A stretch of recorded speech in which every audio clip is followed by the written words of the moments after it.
Is there any science backing up the idea that after 5 days of asymptomatic isolation that you're not still shedding virus and contagious? Yeah. Nothing is going to be 100%. And this is one of those situations when you're dealing with a very difficult situation, Chris, that we often say you don't want the perfect to be the enemy of the good. The fact is that we know that when you are infected early on in infection for the first several days, you have more of a likelihood to have a high level of virus and to be capable of spreading it.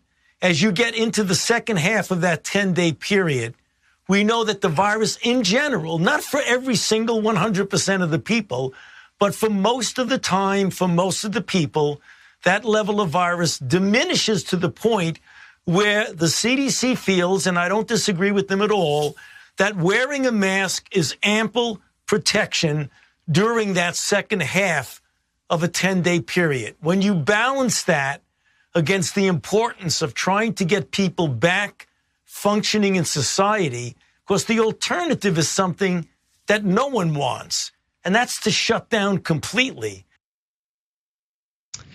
Okay, so that's Fauci explaining some of the changing advice coming out of the CDC. Understand that this new advice where you don't have to quarantine for as long, and it's becoming increasingly clear that the CDC is doing this not because of a new, better understanding of the science, but a new, better understanding of how corporate America would love you to go back to work. That they're doing this during a time of literally record COVID cases, not like, oh God, a new wave is coming, or oh God, it's the highest it's been in 6 months. No, like the highest it's ever been. Let's take you to the case count. This is the New York Times. They had a day that registered 543,000 new cases.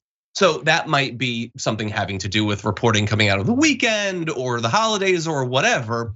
But what is indisputable is that we had a 7-day average of 243,000 cases, and that means we had several days far above that.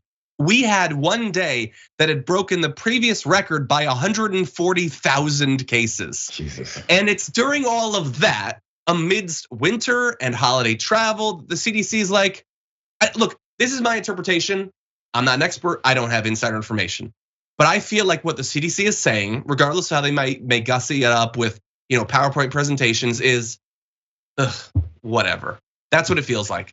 This feels to me like a year and a half in what Trump was doing a week and a half in, which is just go back to work, honestly. Like whatever is gonna happen is gonna happen. You're all gonna get it. That's what it feels like to me, JR. What do you think? And at a certain point, you would think it would get there. Because again, so at the beginning, the deniers to the whole existence of COVID was that it's just a flu. Some of them would say that it's just the flu, it's just the flu. And the flu is something to not be really messed with at this point, but you still can. It's a common enough thing that people don't go, oh my God, I'm gonna die, although people still do. So you think it would eventually get to that point with this. It's premature. Yes, as every year goes, the strains could get different or could get weaker, or maybe at some point this particular one is harder to combat with vaccines. That's the yearly cycle with the flu. Because we've normalized it. It's become a normal thing to maybe take some precautions, maybe not enough because people still get it, but this is a little early. And the reason why it's early is what's so troubling about this. Yeah. It's not based in, okay, it's kind of become this normal thing. So many people get vaccinated, and then now we have a level of protection that if you kind of get it, we have standards and things that we can do to help you out. We're not there yet. We know eventually we have to ease up. And the reason would be just because it's safe enough. We're not there. We're just not there. Yeah, the thing that look, during 2020, the consensus of the government, the federal government, whether we liked it or not, in most Republican states was, let's just do herd immunity. And they don't use that term anymore, but that's what they've wanted all along. That's what most of the right has signed up for, whether they understand that that's what they're doing or not. Just let everyone get sick. Those who will die will die. Those who will go to the hospital and suffer with long COVID for the rest of their life just will. And I think that the Biden administration did want to take a different course. They thought, let's just vaccinate as many people as possible. And that ran up against, no, this is America. We're dumb as hell, and we're not going to take your solutions to problems. So we didn't get vaccinated enough. We also didn't vaccinate the rest of the world. We were selfish, kept it to ourselves. Yep. So we provided a worldwide breeding ground for more variants, some of which would inevitably break through the vaccine protection we had. And so that's what we're experiencing. Now, what we have like on the good side is those of us who want to be vaccinated and get a second shot and a third shot and soon a fourth shot can do that if we want to. And I would advise you to because you live in a dangerous world. Also, this is the variant that is least deadly, least likely to end you up in a hospital. Some Republicans are jumping on that wholeheartedly saying, well, now there's our opportunity. Now do the thing that I've been saying all along you should do, just get sick. Well, it's not as simple as that because it is still killing people. Hospitalizations are going up once again if we want to go to that chart. So that is scary. But I suppose at least if it was gonna happen, that even the CDC appears to have somewhat given up, that at least it's happening amidst a variant that is less deadly while still being deadly, and still it's gonna result in a lot of people being sick. And for instance, because so many people are getting sick, also the rapid tests apparently aren't as good as picking up Omicron, so that's delightful. Also, Texas has run out of their monoclonal antibody treatment. So I know that was supposed to be the solution to everything, right? Yeah. Right, Wing? Like Florida, like you've got this thing. Don't even worry about people getting sick. And remember when Florida, like 2 months ago, was all like, "Hey, how come nobody's giving us credit for our case count going down after spiking to insane levels once again?" No, they're getting like 30,000 cases a day. You'll notice that they're not bragging anymore. But anyway, it's a disaster. Don't go out to big parties and big gatherings. Please try not to. It's still dangerous. Yeah, I mean, John, you talked about how you had folks visit, and then look what just a cold that you got.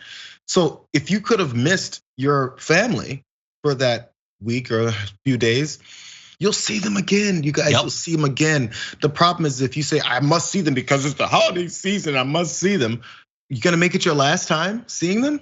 Is that worth it? Yeah, I mean, I haven't seen my parents. I've seen my parents from a balcony 2 times in the past 2 years. My parents are a little older. Yeah. I love seeing them. They're not that far away. But you can't go, well, I gotta see my mama. And then once you see her, you're like, oh, okay, sorry, ma. Yeah. Kind of carried this whole virus with me there because I had to see you. Where's the logic? Like just a little bit of patience. We're all a bunch of 4-year-olds who can't wait to get into the candy and eat all of it.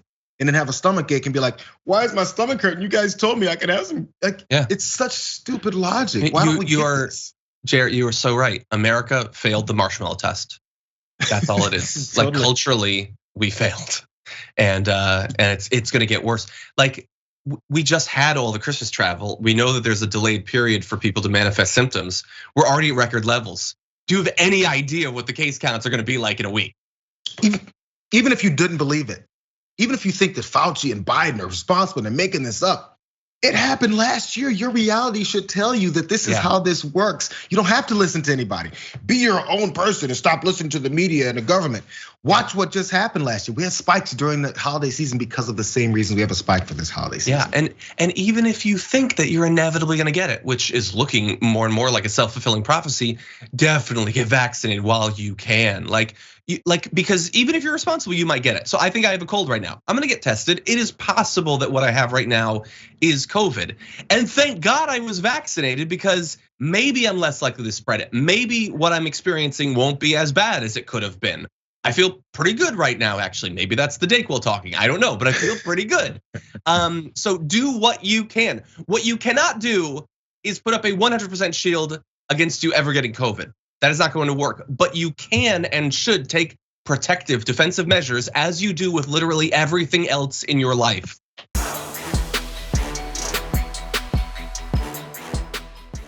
Check out the Damage Report podcast each day, wherever you get your podcasts, whether Pocket Casts or Stitcher or iTunes. You can join me as I give you the news and stories you want, with a range of co-hosts and interview guests jumping in on the fun each day. Again, that's the Damage Report, wherever you get your podcasts. And if you get them at iTunes, don't forget to rate and review. Sometimes I'll read them live on the show.